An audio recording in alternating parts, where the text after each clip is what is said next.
बच्चों, हम पढ़ रहे हैं भारतीय संविधान और भारतीय संविधान के भाग प्रथम के तहत हमने पढ़ा कि संविधान किसे कहते हैं और किसी भी देश के लिए संविधान की ज़रूरत क्यों होती है। यानी संविधान बनाने के जो प्रमुख उद्देश्य होते हैं वो कौन कौन से होते हैं, इन सब का हमने पहले अध्याय में पहले भाग में अध्ययन कर लिया है। आपने अगर ये अध्ययन नहीं किया है तो आप इसका प्रथम जो भाग है उसको जरूर देखिए। आज हम बात कर रहे हैं भारतीय संविधान के भाग 2 का और इसके तहत हम पढ़ेंगे कि भारतीय संविधान के मुख्य कौन कौन से बातें हैं, यानी भारतीय संविधान की जो संविधान सभा ने संविधान का निर्माण किया था उसकी प्रक्रिया क्या रही और भारतीय संविधान के प्रमुख लक्षण या फिर आयाम कौन कौन से हैं। तो चलिए शुरू करते हैं।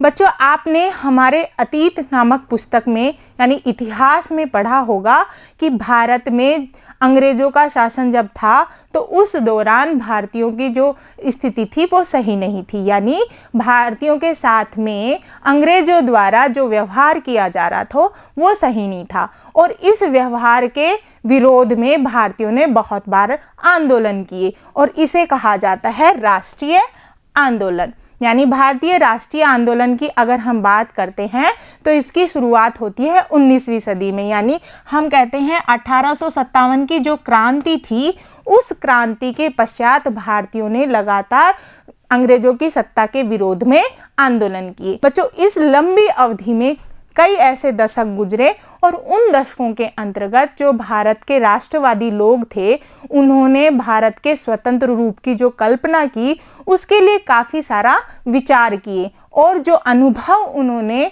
अंग्रेजों की सत्ता से प्राप्त किए थे उन अनुभवों के आधार पर ही उन्होंने भारतीय के एक स्वतंत्र रूप की कल्पना की। बच्चों, इसमें क्या था कि जो औपनिवेशिक काल था उसमें राष्ट्रवादियों ने जो अनुभव किए थे उसके आधार पर उन्होंने कुछ कल्पना की जिसमें था कि स्वतंत्र भारत को एक लोकतांत्रिक देश होना चाहिए। कैसा देश होना चाहिए? लोकतांत्रिक। क्योंकि भारत में जब अंग्रेज आए थे उससे पहले हमारे देश में कैसी शासन व्यवस्था थी? राजतंत्रात्मक, यानी राजाओं के द्वारा राज किया जाता था। तो राष्ट्रवादियों ने देखा कि राजाओं का शासन यहाँ पर नहीं होना चाहिए, दोबारा वो शासन व्यवस्था नहीं आनी चाहिए, इसलिए स्वतंत्र भारत हमारा कैसा होगा? लोकतांत्रिक होगा। लोकतांत्रिक का मतलब समझते हैं, जहाँ पर जनता सरकार का चुनाव करती है और सरकार ही पूरे देश का शासन चलाती है। दूसरी बात राष्ट्रवादियों ने सोची कि प्रत्येक नागरिक को समानता प्राप्त हो, यानी जब भारत आज़ाद होगा तो उस वक्त सभी नागरिक समान होंगे। क्यों? क्योंकि ब्रिटिश शासनकाल में सब लोगों ने ये बहुत ही कटु अनुभव इकट्ठा किया था कि सामान्य जनता के साथ में बहुत दुराचार हो रहा था, इसलिए हमारा जो देश होगा वहाँ पर नागरिकों के साथ में समानता होगी। और तीसरी बात, सभी को सरकार की हिस्सेदारी का अधिकार होगा। बच्चों, अंग्रेजी सरकार में क्या हो रहा था कि कुछ गिने चुने अंग्रेज थे जो कि पूरे देश को चला रहे थे। सामान्य जनता को उनके कानूनों में, उनके नियमों में, उनके किसी भी तरीके की कोई भी कार्यप्रणाली में हस्तक्षेप देने की अनुमति नहीं थी, यानी उन लोगों के द्वारा पूरे देश को चलाया जा रहा था जिससे सामान्य लोगों की बात का कोई भी औचित्य नहीं निकल पा रहा था और वो लोग लगातार अत्याचार सहन कर रहे थे। तो ऐसी स्थिति में जो हमारे राष्ट्रवादी थे उन्होंने सरकार के चुनाव में सभी लोगों को हिस्सेदारी देने की बात सोची। तो इनके आधार पर ही बच्चों, इन परिकल्पनाओं के आधार पर ही भारत के संविधान का निर्माण किया गया। तो चलिए देखते हैं वो प्रक्रिया क्या है, भारतीय संविधान सभा के निर्माण की प्रक्रिया, यानी संविधान सभा किस प्रकार से बनी। बच्चों, सबसे पहले 1934 में भारतीय राष्ट्रीय कांग्रेस ने संविधान सभा के गठन की मांग की। 1934 में सबसे पहले जो हमारी कांग्रेस थी, एक भारतीय राष्ट्रीय कांग्रेस, एक भारत का सबसे बड़ा दल था, उसने यह बात रखी कि हमें क्या चाहिए? संविधान सभा का गठन करना है। लेकिन बच्चों इसमें एक बात थी कि ये जो मांग थी वो स्वतंत्र संविधान सभा की नहीं थी, बल्कि एक अंतरिम संविधान सभा की मांग थी। अंतरिम संविधान सभा से क्या मतलब है, यानी अंग्रेजों के द्वारा जो नियमों की रूपरेखा बनाई गई है उसी में कुछ फेरबदल करके उसको यों की यों हमारे देश के लिए लागू कर देना। ये बात 1934 में मांग की थी। लेकिन द्वितीय विश्व युद्ध जब हुआ 1945 के दौरान, तब क्या हुआ, भारतीयों ने यह माना कि हमें अंग्रेजों के द्वारा बनाए गए नियमों का भारत में लागू करना नहीं है, बल्कि क्या चाहिए, भारतीय लोगों के लिए जो नियम बनाए जाएंगे वो भारतीयों के द्वारा ही बनाए जाएंगे। यानी स्वतंत्र रूप से भारतीय संविधान सभा के गठन की मांग की। कब? द्वितीय विश्व युद्ध के बाद। ठीक है, इसके बाद अंग्रेजों ने जब इस मांग को, इस प्रस्ताव को मंजूर किया तो दिसंबर 1946 से संविधान सभा के गठन का कार्य प्रारंभ हुआ। कब से? दिसंबर 1946 से। और इसके अंदर 299 सदस्यों ने संविधान सभा के अंदर अपनी अपनी भागीदारी दी। और इनके अध्यक्ष कौन थे? इनके अध्यक्ष थे डॉक्टर राजेंद्र प्रसाद।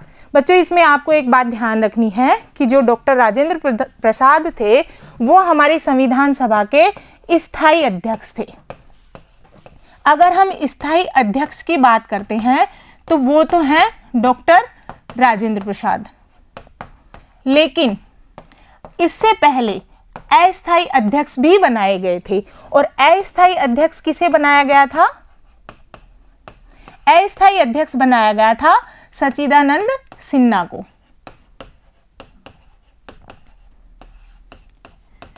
यानी जब हमारे संविधान का प्रारंभ हुआ था तो पहले अस्थायी अध्यक्ष डॉक्टर सच्चिदानंद सिन्हा को बनाया गया था, उसके बाद में स्थायी अध्यक्ष डॉक्टर राजेंद्र प्रसाद को बनाया गया था।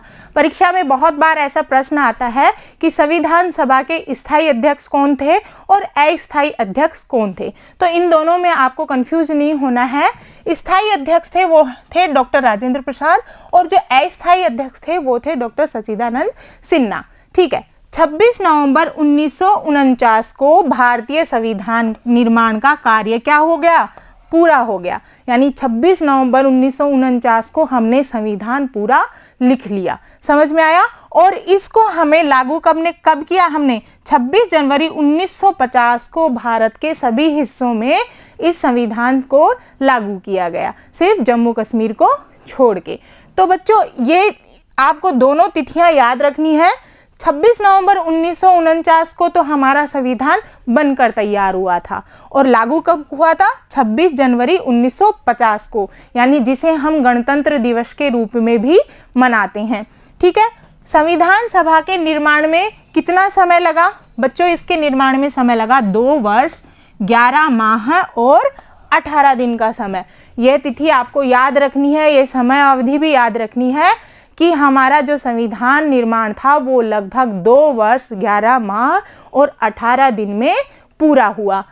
आप इनको याद रखिए। 26 नवंबर बहुत ही महत्वपूर्ण तिथि है, 26 जनवरी 1950 और ये समयावधि 2 वर्ष 11 माह और 18 दिन। बच्चों इसके साथ ही आपको यहाँ पर एक तस्वीर दिख रही है जो है डॉक्टर भीमराव अंबेडकर की, जिन्हें बाबा साहेब भी कहा जाता है। ये जो अंबेडकर हैं इनको भारतीय संविधान का जनक और प्रमुख कर्णधार कहा जाता है। क्यों कहा जाता है? क्योंकि इन्हीं के द्वारा जो पूरे संविधान का प्रारूप था वो प्रारूप बनाया गया था। यानी ये क्या थे? प्रारूप समिति के अध्यक्ष थे। कौन अध्यक्ष थे प्रारूप समिति के? डॉक्टर भीमराव अंबेडकर। यानी पूरी ड्राफ्टिंग कमेटी थी, उसके जो अध्यक्ष थे वो थे डॉक्टर भीमराव अंबेडकर। इसलिए पूरे संविधान का कर्णधार इन्हें कहा जाता है। बच्चों यहाँ पर आप एक और तस्वीर देख रहे हैं जिसके अंदर संविधान सभा के जो सदस्य हैं वह हस्ताक्षर कर रहे हैं। वह किस पे हस्ताक्षर कर रहे हैं? वो हमारे संविधान के ऊपर हस्ताक्षर कर रहे हैं। और ये तिथि कौन सी है? जब हमारे संविधान की अंतिम बैठक हुई थी। और अंतिम बैठक हमारे संविधान की कब हुई थी? हमारे संविधान की अंतिम बैठक हुई थी 24 जनवरी 1950 को। यानी 2 दिन बाद हमारा संविधान लागू होने वाला था, उससे 2 दिन पूर्व 24 जनवरी को हमारे संविधान की जो अंतिम बैठक हुई थी, यह उसी का आपको चित्र दिखाई दे रहा है। यह तस्वीर जिसके अंदर संविधान सभा के जो सदस्य हैं वो आखिरी रूप से संविधान के ऊपर अपने हस्ताक्षर कर रहे हैं। ठीक है बच्चों, देखो जब हमारा संविधान बना तो वो 1946 में ही शुरू हो गया था। उस दौरान तो भारत आज़ाद नहीं हुआ था। भारत आज़ाद कब हुआ? 1947 में। उस वक्त हमारा संविधान बन रहा था। यानी कि जब संविधान बन रहा था बच्चों, उस दौरान भारत में बहुत सारी ऐसी समस्याएं थी जो बार बार संविधान निर्माण करने वाले जो सदस्य थे उनके मस्तिष्क में आ रही थी। वो समस्याएं कौन कौन सी थी? पहला तो था कि 1947 में जब भारत आज़ाद हुआ तो पाकिस्तान को भारत से दूसरे हिस्से में बांट दिया गया, यानी कि भारत का क्या हो गया? विभाजन हो गया।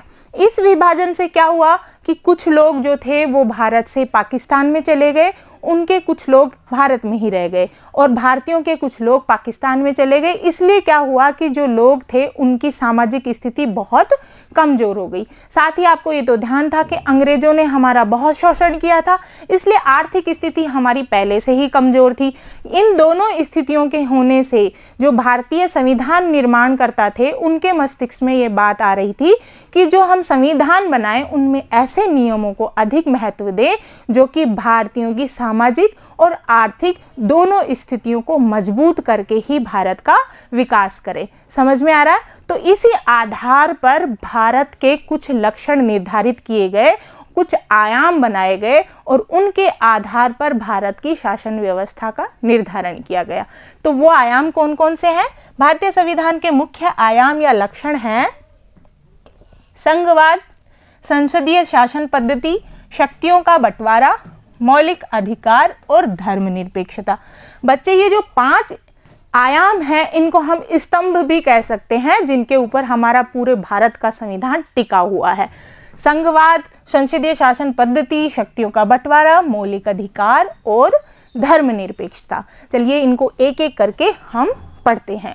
संघवाद कहते हैं देश में एक से ज़्यादा स्तर की सरकारों का होना, यानी कि जब देश एक सरकार के तहत काम न करके अन्य सरकारों के माध्यम से कार्य करता है तो उसे संघवाद कहते हैं। देखिए हमारा भारत जो है उसमें 3 स्तर से सरकारें कार्य करती है। पहली है केंद्र स्तर। केंद्र स्तर में आपने देखा होगा कि जो हमारे प्रधानमंत्री हैं नरेंद्र मोदी जी, उनके माध्यम से सरकार का कार्य चलाया जाता है, यानी पीएम जो होते हैं वो कार्य करते हैं। राज्य सरकारें, राज्य सरकार हमारे भारत के अंदर बहुत सारी अपने अपने राज्यों में सरकारें हैं और इन सरकारों के माध्यम से कार्य होता है। तो यहाँ पर काम कौन करता है? सीएम करता है, यानी मुख्यमंत्री करते हैं। और राजस्थान के मुख्यमंत्री कौन है? अशोक गहलोत। ठीक है, इसके नीचे जो तीसरा स्तर होता है वो होता है पंचायती राज संस्थाओं का। पंचायती राज संस्थाएं शासन कहाँ करती हैं? ग्रामीण स्तर पर, यानी ग्रामीण स्तर पर छोटे छोटे हिस्सों में गांवों को और पंचायतों को निर्धारित करके बंटवारा करके उनका शासन किया जाता है पंचायती राज संस्थाओं के तहत। तो इस तरीके से भारत को कितने स्तरों में बांटा गया है? केंद्र सरकार, राज्य सरकार और पंचायती राज संस्थाओं के रूप में 3 स्तरों में विभाजित किया गया है।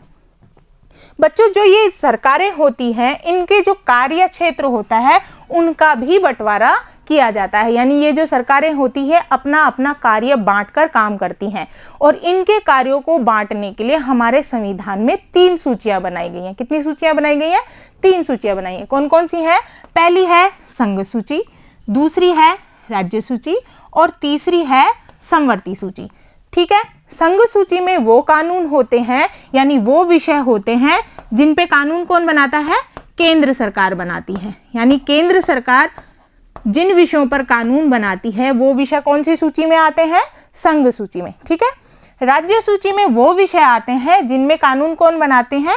राज्य सरकारें कानून बनाती हैं।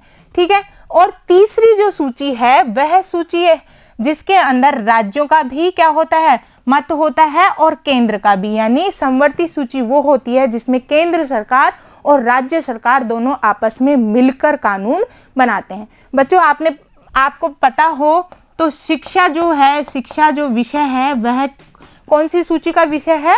समवर्ती सूची का।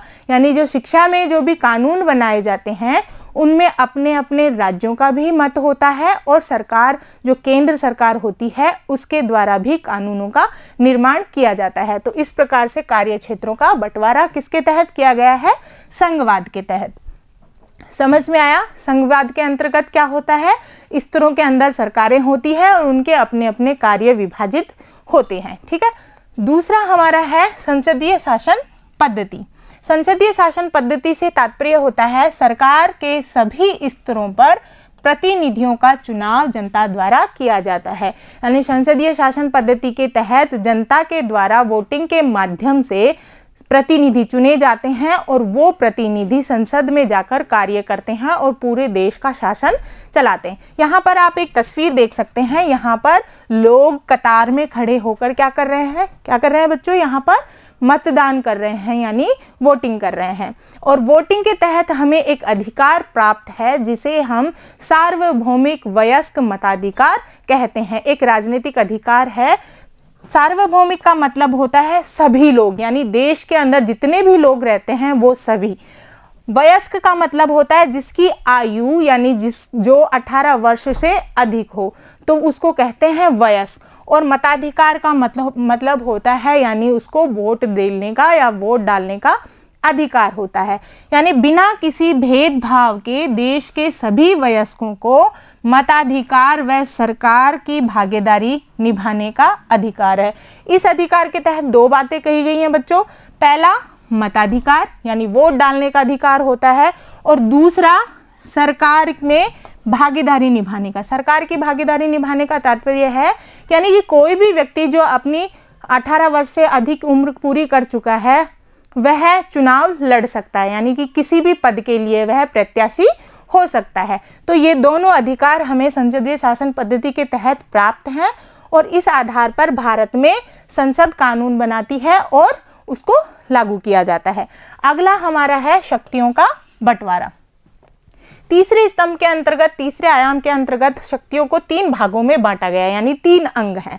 पहला है विधायिका, दूसरा है कार्यपालिका और तीसरा है न्यायपालिका। बच्चों विधायिका को संसद भी कहा जाता है या व्यवस्थापिका भी कहा जाता है। विधायिका का कार्य क्या होता है? विधायिका का कार्य होता है कानून व नीतियों का निर्माण करना। और विधायिका में सदस्य कौन होते हैं बच्चों? जिनको जनता प्रतिनिधि के रूप में चुनती है, वो सभी सदस्य इसके हिस्से होते हैं और ये कानून बनाते हैं और नीतियों का निर्माण करते हैं। ठीक है। कार्यपालिका के अंतर्गत वो समूह होता है कार्यपालिका जो नीतियों को लागू करता है, साथ में क्या करता है?